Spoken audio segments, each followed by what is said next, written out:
fútbol, la verdad es que no son, bueno, en mi caso yo no soy muy bueno en el deporte, pero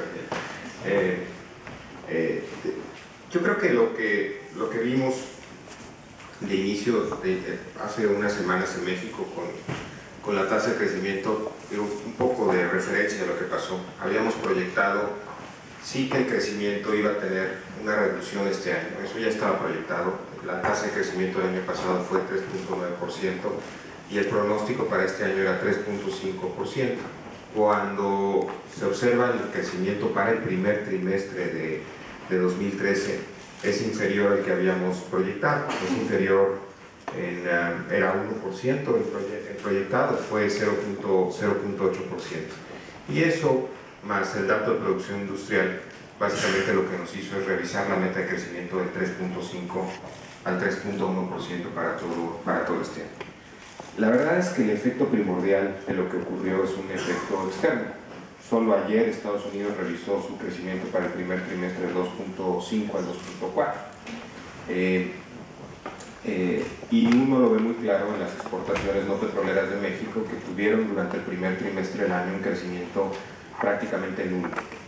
Entonces es cuando uno hace la reflexión, y un poco en la reflexión de lo que decía el secretario general, de que pues sí, vamos a crecer 3.1%, estamos creciendo en México con un menor dinamismo, no es la velocidad de crucero como señalaba el secretario general que queremos, y eso lo que nos demuestra al final del día es que este esfuerzo de cambio, que suena como un cliché, pero es al final del día lo que nos motiva en el gobierno de la República, este esfuerzo de cambio de veras es fundamental.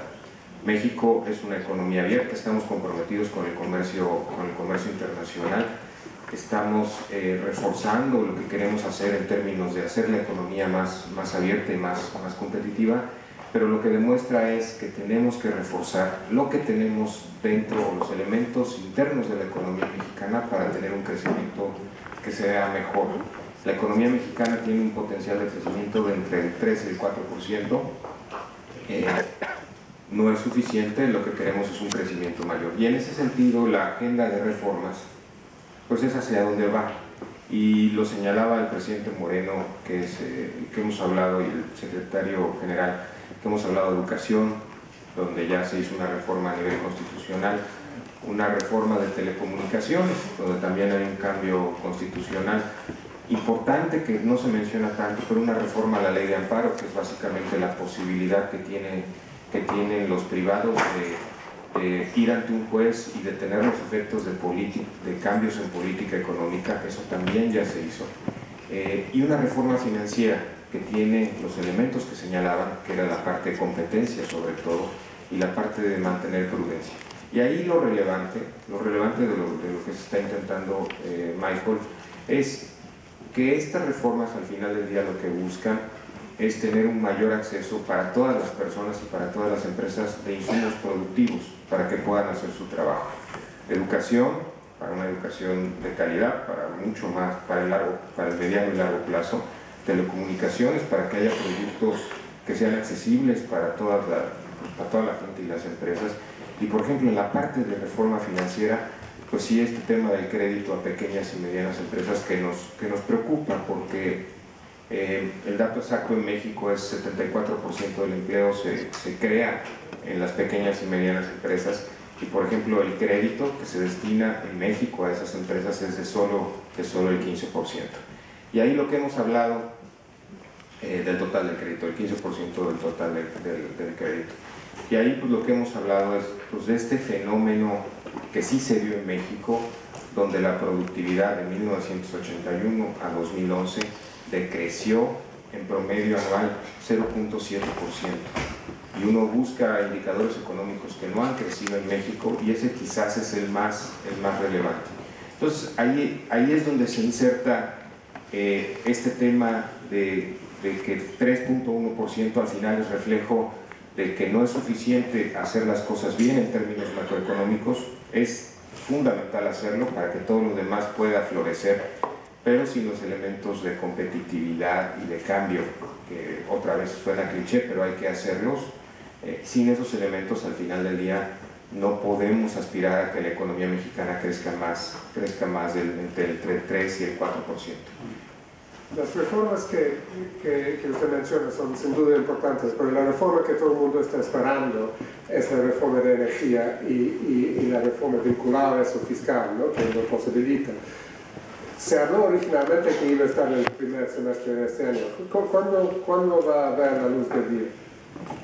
Tenemos, como ustedes conocen, este mecanismo en México, que es el Pacto por México, que nos ha servido como un mecanismo para poder ponernos de acuerdo en cómo avanzar en las reformas, que ha servido muy bien y que la gente que está dentro del Pacto por México ha mostrado ha antepuesto sus condicionantes políticas o sus fundamentales políticos de los partidos a un beneficio para México. En el Pacto por México, de hecho, viene un calendario, y el calendario especifica que es para el segundo semestre del año donde se presenta la reforma fiscal y la reforma energética. Entonces estaríamos esperando que se presente para el siguiente periodo ordinario de sesiones, que empiece en septiembre. Ok, muy bien. Y si uno mira la economía mexicana, mucha gente piensa, bueno, México su combinación de políticas es más apropiado para este tema de productividad y competitividad que las políticas brasileñas en este momento. Y eso es después de un periodo en que había una envidia muy grande en México de Brasil. Pero cuando uno mira las cifras de inversión extranjera directa, los brasileños dicen, un momentito, qué milagro mexicano. Brasil está recibiendo mucho más, aún proporcionalmente en cuanto al tamaño de la economía de inversión directa extranjera. ¿Por qué México no recibe más? ¿Es por el tema de seguridad? ¿Es por el tema de que la economía todavía será en servicios a estos monopolios? ¿Cómo lo explica? Bueno, yo creo que los datos y el crecimiento de la inversión extranjera en México es básicamente consistente con lo que estamos observando de la economía mexicana y de la estructura de la economía mexicana. Tenemos, por ejemplo, una gran participación de extranjeros en la parte de instrumentos de deuda en México.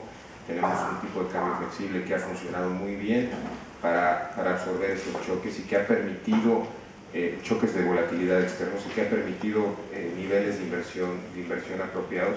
Al final del día, Michael, lo que requerimos es reforzar los motores de crecimiento de la economía mexicana, y la mejor manera que encontramos para hacerlo de forma sostenida y que sea permanente en el tiempo, y sobre todo que no tengamos estos cambios de velocidad donde de repente no es la velocidad de la bala, no es la velocidad lo que te mata, sino el detenerse de forma abrupta.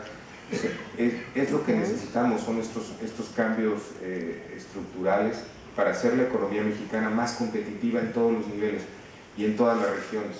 Por ejemplo, cuando uno ve la productividad a nivel regional en México, los estados del norte tienden a ser mucho más productivos que los del sur. Entonces, en eso también tenemos que trabajar.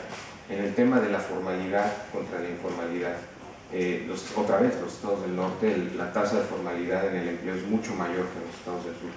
Y el tema que tenemos ahí es que un trabajador en la formalidad, porque en la formalidad se invierte también en innovación, se invierte un poco más en desarrollo. En la formalidad un trabajador es 50% más productivo que en la informalidad en el caso de México.